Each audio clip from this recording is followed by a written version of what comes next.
no better place to start than with Arsenal. Smashing it in pre-season. Yeah. Brilliant transfer window so far. Edu coming out, and literally, I've never seen Arsenal fans so excited after an interview from the kind of sporting director, as it were. Arsenal look absolutely brilliant. So the question for you is, are you finally getting behind your boys? The club is the star, Terry. Big up Kenny Kent. The club is the star. Can I just say as well, yeah, you're a wrong and you are. Yeah, I see your tweet the other day. If Arsenal carry on like this, Lee Gunner's in the job centre or something, wouldn't it? No, if Arsenal keep playing like they're playing, you're going to go out of business. Yeah. You're going to go out of business. Terry, let's just rewind, pause, stop a minute and bring everyone back to reality. Yeah? I was there when Yaya Sanogo scored 4 goals in the Emirates Cup, mate. Yeah, so let's just turn it in a little bit. Right? We slapped up Chelsea. I actually watched that game. That's the only game I've watched all summer. I sat there and watched it the other night, and we battered them. Literally battered them. They were useless, but that was because we were so on it as well. Yeah, so it weren't like they were just rolling over. It was we forced them to do that. But the thing for me, right, it's like it's all well and good doing that when the pressure's off, isn't it? Right? Let's see what we do in the season. And like I've seen Edu's interviews. Like, mate, the guy's the biggest waffler on the planet. Like, he is. Like he could sell ice to Eskimos, mate. Real talk. Yeah, the guy is a waffler, right? And I didn't realize that his last 2 clubs that he played for both terminated his contract. Yeah, the guy's never played more than I think 78 games for a football club. Yeah, it's just like can't have a look at what he's won. It's mad. Yeah, the guy's a waffler. He's a blagger, and he'll convince a lot of people that this is amazing, right? But let's have it right here, Terry. Yeah, this manager has done 370 million quid since he's been here, and look at the state of that squad. Even now with Zinchenko, Jesus, yeah, have a look at that squad. Right, because this window's been dressed up as a 7 or 8 out of 10 at the minute, and if we get a midfielder as a 10, really? Well, Becky B was rolling around with the armband on the other day. Why is he still here? Yeah, we've got Rob Holding coming out in an interview saying, "Oh, well, defenders have come and gone, but I'm still here." Well, yeah, that's because we protected your value about 3 years ago. You know what I mean? I've signed you up to a new deal. We've still got El Neni here on a new deal. Granit Xhaka talking again when I thought you did your talking on the pitch. Yeah, that guy talks more off the pitch than anyone. Yeah, unless you've lost the game and then he don't turn up, like he won't come out. They'll send out Saka. Right? This window for me so far, we've signed Austin Trusty the process, and he's gone straight on loan. He'll never kick a ball for Arsenal. That was nothing to do with football. That was like, let's open the American market up a bit more. Yeah, real talk. Right, we signed a goalkeeper, Turner, who's a massive downgrade on Leno, by the way.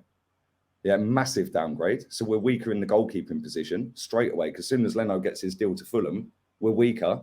Right back, we've got a right back that everyone was lauding up to be Tommy Cafu.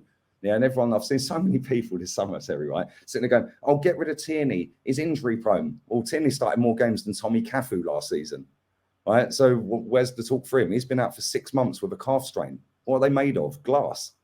Like, do you know what I mean? Then we've got William Saliba back. That's a big plus. I like him. He's quality. Yeah, and I've been banging the drum. That's a positive. We've got a positive. Yes. Yeah, we've got woo! Yeah, we've got William Saliba back. But now, this is what Arsenal fans do. Not all Arsenal fans, but a majority online will sit there and go, "Oh, well, why don't we put Ben White at right back and put Saliba in with Gabriel at centre?" Really? You were gassing up Tommy Cafu, mate. Well, now Ben White's not good enough to play centre back anymore. It's like something new constantly. Yeah, then we've signed Zinchenko, and mate, the guy's a good player. Yeah, and I rate him, so clip that as well. That's a positive. Yeah, I rate both him and Jesus.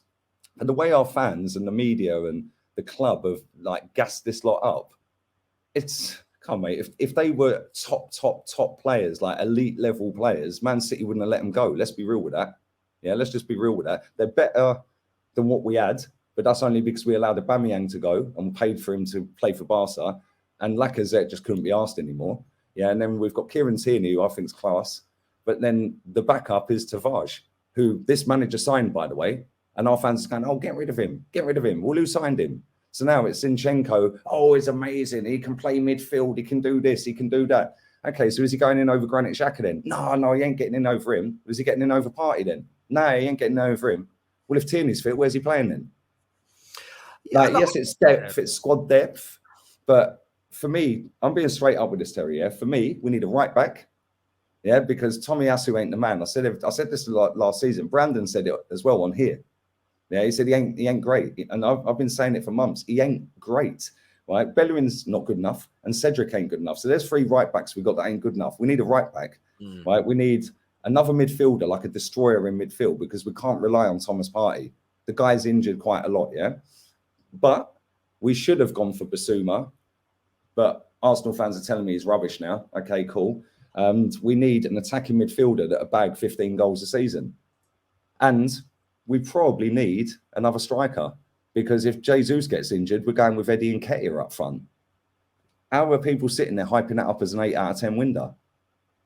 We ain't got all the ones we need. Yeah, and if you compare that to then Tottenham, even Man United, yeah, they've got all of these clubs have got better managers, by the way, right? So they've all got a starting berth because they've got the better managers.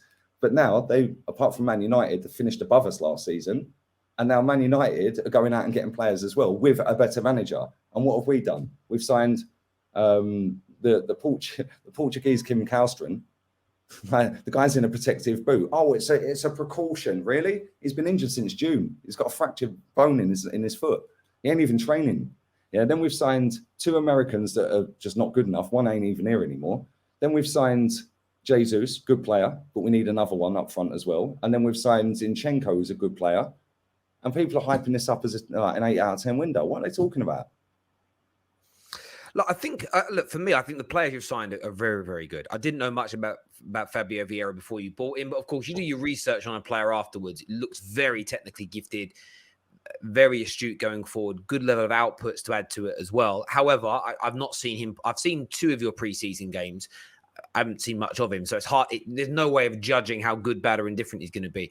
I do think Gabriel Jesus and Zinchenko are massive upgrades to what you had. So I think they improve your team massively.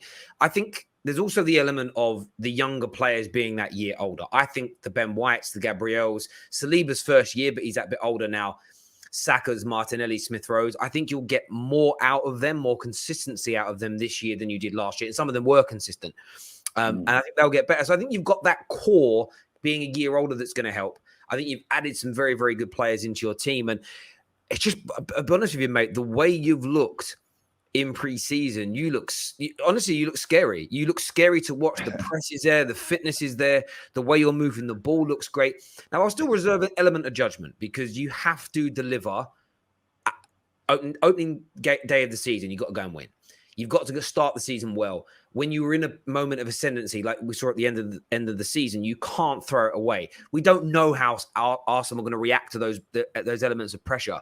But I do get the excitement from Arsenal fans because you're spending money, you're backing the manager, you're giving him what it is that he needs. But then I do agree with you on the element of more is needed. I'm still kind of confused why Yuri Tillemans hasn't been signed when it's supposedly in the bag and you've been talking to him for over a year, because I think you need another midfield player. You need someone above and beyond Xhaka, as an example.